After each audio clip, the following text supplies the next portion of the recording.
ನಮ್ಮ ಮೆಟ್ರೋದ green line ನಲ್ಲಿ ಇವತ್ತು ಸಮಸ್ಯೆ ಉಂಟಾಗಿತ್ತು. ಸುಮಾರು 4 ಗಂಟೆಗಳ ಕಾಲ ಪರದಾಡಿದಂತಹ ಜನ ಆಟೋ, ಕ್ಯಾಬ್, ಬಸ್ಗಳಲ್ಲಿ ಪ್ರಯಾಣವನ್ನ ಮಾಡಿದ್ರು. ಇದಕ್ಕೆ ಕಾರಣವಾಗಿದ್ದು ನಾಗಸಂದ್ರ ಮಾದಾವರ ನಿಲ್ದಾಣಗಳ ನಡುವಿನ ಹೊಸ ಮಾರ್ಗದಲ್ಲಿ ಟೆಸ್ಟ್ ನಡೆದಿದ್ದು. ಗ್ರೀನ್ ಲೈನ್ ಮೆಟ್ರೋ ಸೇವೆಯಲ್ಲಿ 4 ಗಂಟೆ ವ್ಯತ್ಯಯ, ಸುರಕ್ಷತಾ ತಪಾಸಣೆ ಹಿನ್ನೆಲೆ ಮೆಟ್ರೋ ಸ್ಥಗಿತ. ಆಟೋ, ಕ್ಯಾಬ್, ಬಸ್ ಬಳಸಿದ ಪ್ರಯಾಣಿಕರು.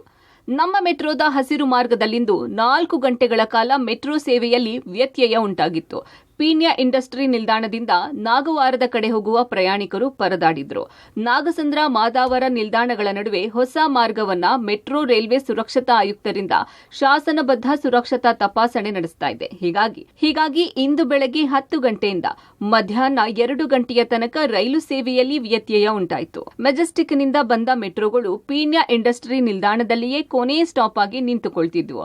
ಇಲ್ಲಿಂದ ದಾಸರಹಳ್ಳಿ, ಹಾಲಹಳ್ಳಿ, ನಾಗಸಂದ್ರದ ಕಡೆಗೆ ಜನ ಆಟೋ, ಕ್ಯಾಬ್, ಬಸ್ಗಳ ಮೂಲಕವೇ ಪ್ರಯಾಣ ಮಾಡಿದ್ರು. ಸರಿಯಾಗಿ ಸ್ಪಂದಿಸದ ಪೀಣ್ಯ ಇಂಡಸ್ಟ್ರಿಯಲ್ ಮೆಟ್ರೋ ಸಿಬ್ಬಂದಿ ವಿರುದ್ಧ ಕೂಗಾಡಿದ ಪ್ರಯಾಣಿಕರು.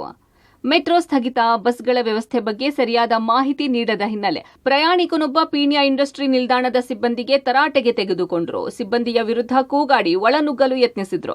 ಮೆಜೆಸ್ಟಿಕ್ನಿಂದ ನಾಗಸಂದ್ರಗೆ ಟಿಕೆಟ್ ಪಡೆದವರು ಪೀಣ್ಯ ಇಂಡಸ್ಟ್ರಿ ನಿಲ್ದಾಣದಲ್ಲಿ ಇಳಿದುಕೊಂಡ್ರು. ಪ್ರಯಾಣಿಕರಿಗೆ ಉಳಿದ ಹಣ ರೀಫಂಡ್ ಮಾಡಿಲ್ಲ. ಹೀಗಾಗಿ ಪ್ರಯಾಣಿಕರು ಬೇಸರ ವ್ಯಕ್ತಪಡಿಸಿದ್ರು. 9:50ಗೆ ಮೆಟ್ರೋ ಸ್ಟೇಷನ್ ಬಂದಿದ್ದೀನಿ. ಮೆಟ್ರೋದಿಂದ ನಾನು ಟೋಕನ್ ತಗೊಂಡಿದ್ದೀನಿ ನಾಗಸಂದ್ರಕ್ಕೆ. ತಗೊಂಡು ಲಾಸ್ಟ್ ಟ್ರೈನ್ ಹೋಗಿ ಅಂತಂದ್ರು. 9:55ಕ್ಕೆ ಕಾದಿದ್ದೀನಿ, ಟ್ರೈನ್ ಬಂತು. ಪೀಣ್ಯ ಇಂಡಸ್ಟ್ರಿ ಹತ್ರ ನಿಲ್ಲಿಸ್ಬಿಟ್ಟು ಇದು ಲಾಸ್ಟ್ ಟ್ರೈನು ಹೋಗಲ್ಲ ಅಂತಂದು. ಯಾಕಪ್ಪ ನಮ್ಗೆ ಅರ್ಧದ ಹಳ್ಳಿ ಕೈ ಕೊಡ್ತಾ ಇದೆಯಾ ಅಂತ ಕೇಳ್ದ. ಇಲ್ಲ ಅಷ್ಟೇ ಅಂದ್ರೆ ಯಾರು ರೆಸ್ಪಾನ್ಸ್ ಮಾಡ್ತಾರಲ್ಲ, ಬಾಯಿ ಬಂದ ಮಾತಾಡ್ತಾರೆ. ಇನ್ನು 6 ತಿಂಗಳ ಓಡಾಡ್ತಾ ಇದ್ದೀನಿ ನಾನು. 4-5 ಸಾರಿ ತೊಂದರೆ ಆಗಿದೆ, ಬೇರೆಯವ್ರಿಗೂ ತೊಂದರೆ ಆಗಿದೆ. ಕೇಳಿದ್ರೆ ಬೇಜೋದೆ ಮಾತಾಡ್ತಾರೆ. ಈಗ ನಾನು 10 ಗಂಟೆಗೆ ಡ್ಯೂಟಿಗೆ ಹೋಗ್ಬೇಕಿತ್ತು. ನನಗೆ ಡ್ಯೂಟಿಗೆ ಟೈಮ್ ಆಗೋಯ್ತು. ನಾನೇನು ಮಾಡಲಿ? ಇವರು ಹೊರಗಡೆಯಿಂದ ಬಂದು ದುಡ್ಡು ಮಾಡೋಕ್ಕೋಸ್ಕರ ದಂಧೆ ನಡೆಸ್ತಾರೆ. ನಾವು ಕಷ್ಟಪಟ್ಟು ದುಡ್ಡು ಕೊಡ್ತೀವಿ. ನಮ್ಮ ಸಂಬಳ ತಗೊಂಡು ತಿಂದ್ಬಿಟ್ಟು ಇವರು ಉಲ್ಟಾ ಸೀದಾ ಮಾತಾಡ್ತಾರೆ. ನನಗೆ ಗೊತ್ತಿಲ್ಲ ಬೇಜವಾಬ್ದಾರಿ ಮಾತಾಡ್ತಾರೆ.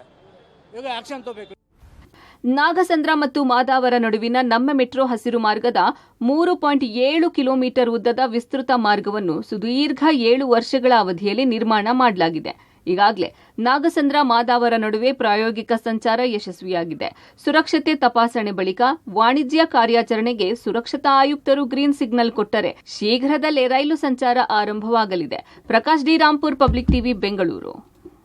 ನಾಗವಾರ ಮಾದಾವರ ನಡುವಿನ ವಿಸ್ತರಣಾ ಮಾರ್ಗದಲ್ಲಿ ಕೇಂದ್ರ ಸುರಕ್ಷತಾ ತಂಡ ನಡೆಸಿದ ಟೆಸ್ಟ್ ಸಕ್ಸಸ್ ಆಗಿದೆ. ಹಾಗಾಗಿ ರಾಜ್ಯ ಸರ್ಕಾರದಿಂದ ಅನುಮತಿ ಪಡೆದು ಅಕ್ಟೋಬರ್ 2ನೇ ವಾರದಲ್ಲೇ ಜನಸಂಚಾರಕ್ಕೆ ಮೆಟ್ರೋ ಗ್ರೀನ್ ಸಿಗ್ನಲ್ ಕೊಡಲಿದೆ. ಅಂದಹಾಗೆ ನಾಗಸಂದ್ರದಿಂದ ಮಾದಾವರದ ಟ್ರಯಲ್ ರನ್ಗೆ ಸ್ಥಳೀಯರು ವಿರೋಧ ವ್ಯಕ್ತಪಡಿಸಿದ ಘಟನೆಯೂ ನಡೆಯಿತು. ಮಾದಾವರ ಬಳಿ ಪಾರ್ಕಿಂಗ್, ಮಾದಾವರ ಗ್ರಾಮದ ಅಭಿವೃದ್ಧಿ ಭರವಸೆ ಈಡೇರಿಸಿಲ್ಲ ಅಂತ ಮೆಟ್ರೋ ಇಂಜಿನಿಯರ್ಗೆ ಸ್ಥಳೀಯರು ತರಾಟೆಗೆ ತೆಗೆದುಕೊಂಡಿದ್ದಾರೆ.